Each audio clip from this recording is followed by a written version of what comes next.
Yang terhormat Bapak-bapak, Ibu-ibu, salam Pancasila. Bapak-bapak, Ibu-ibu yang melihat video saya ini, tolong jangan lupa subscribe, like, dan di-share. Sifatnya gratis. Pada hari Minggu tanggal 27 Juni tahun 2021 ini, saya akan mengomentari Rizik Syihab mengancam jaksa dan hakim sampai jumpa di peradilan akhirat. Setelah perkara Rizik Syihab terkait pemberian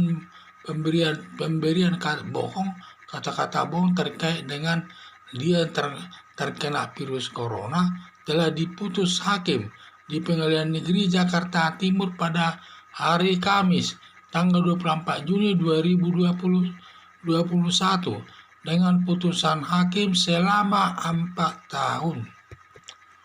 Putusan hakim selama 4 tahun dirasa sangat berat dan langsung mengajukan banding ke Pengadilan Tinggi DKI. Atas kesalahannya tersebut, Rizik Syihab mengancam jaksa dan hakim, menyatakan selama bertemu di pengadilan akhirat seakan-akan dia tidak salah, sehingga nanti akan bertemu nanti di pengadilan akhirat dan akan ada.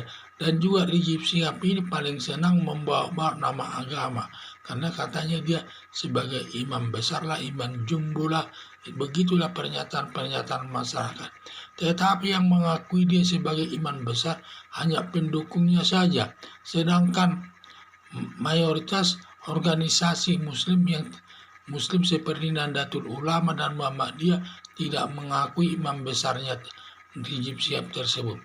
Karena di dalam NU maupun Muhammadiyah tidak ada kata-kata imam besar, sama semua. Ancaman Rizik Syihab tidak mujarab, tidak pernah tepat. Bahkan jaksa berani mengatakan sebutan imam besar untuk Rizik Syihab hanya pepesan kosong belaka. Jadi pernah mendoakan Megawati, Rizik Syihab ini pernah mendoakan Megawati dan Presiden Joko Widodo katanya dipendekkan umurnya, disusahkan hidupnya. Buktinya Megawati dan Presiden Joko Widodo sampai sekarang tetap hidup dalam keadaan sehat dan juga karirnya bertambah maju, sehingga doanya tidak mujarab, malah mempermalukan agama yang dianunya. Rizik Syihab dihukum 4 tahun karena bersalah dan dia minta dibebaskan tadinya. Rizik Syihab dihukum 4 tahun, dia tidak bisa menerima 4 tahun karena merasa dia tidak bersalah, dan dia minta dibebaskan dia harapannya, termasuk pendukungnya juga demikian.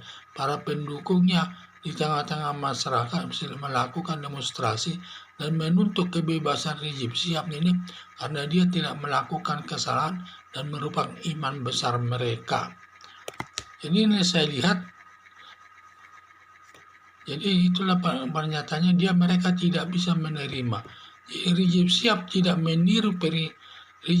ini tidak meniru perilaku Nabi Muhammad yang baik. Anaknya pun akan dihukum kalau melakukan kesalahan.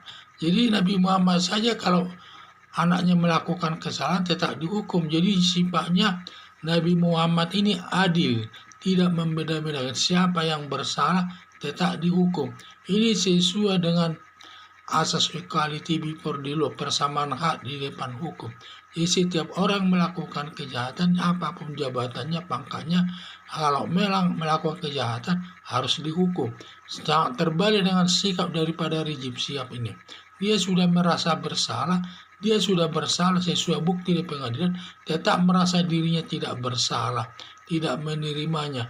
Jadi dia seharusnya belajar daripada dia, padahal dia katanya imam besar, seharusnya mengikuti kehidupan Nabi Muhammad yang baik, yang menyatakan kalau anaknya pun melakukan kesalahan akan dihukum. Itulah demi keadilan, jadi persamaan hak di depan hukum. Itu perlu ditiru perlu ditiru Rizik Syihab ini, sikap daripada Nabi Muhammad itu. Jadi supaya negara ini sangat baik dan juga tidak ada merasa dirinya hebat dan juga sama haknya kedudukannya di depan hukum. Harapan saya jaksa dan hakim tegar menghadapi ancaman Rizik Syihab. Ancamannya tidak mujarab. Benarlah kata jaksa, Imam Besar Rizik Syihab ini sebagai pepesan kosong belaka. Jadi itulah saya lihat sampai ada tudingan jaksa tersebut, dia adalah pepesan kosong belaka lah imam besarnya tersebut. Karena dia berkali-kali mendoakan orang tidak terlaksana dengan baik. Seperti pernah dia mendoakan daripada Megawati dan Presiden Joko Widodo pendek umurnya dan susahkan hidupnya. Malah sampai sekarang Megawati panjang umurnya dan sehat dan karirnya bertambah bagus dan memimpin negara pun bagus. Dan itulah saya lihat, apalagi dia katanya membawa jaksa itu ke peradilan di akhirat.